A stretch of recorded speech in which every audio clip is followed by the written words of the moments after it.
নানু কাবাব করছে কাটি দিয়ে, চিকেন টিক্কা করছে।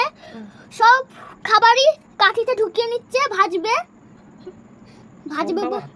সব চিকেন, ক্যাপসিকাম, পেঁয়াজ এইসব খাবার কাঠিতে ঢুকিয়ে নিচ্ছে ভাজার জন্য। ওই দেখুন ডিশে কাবাব আছে, তৈরি করা আছে। আমি আবার পেছনে ঘুরলাম দেখার জন্য, আর সাজিয়ে দিলাম। আবার মা বললো পড়তে যেতে, আমি আর পড়বই না। কেন আজ তো ছুটি? হ্যাঁ আজ ছুটি আমার, কালকেও ছুটি ছিল। কালকে নানা মামা চলে গেছে। মা ওইটা কি? এটা না, এটা পাস্তা মশলা।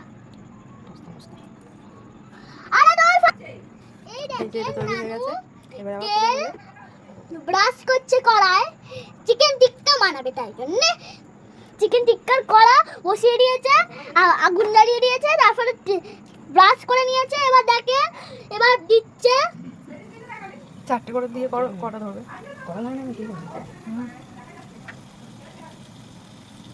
এবার পরে ওপর দিয়ে ব্রাশ করবে। একটা দিলেও নাকি না থাক, হবে তো। এই দেখেন ফোনে লাইট জ্বালালো, আরেকটা ওখানটা দিলাম।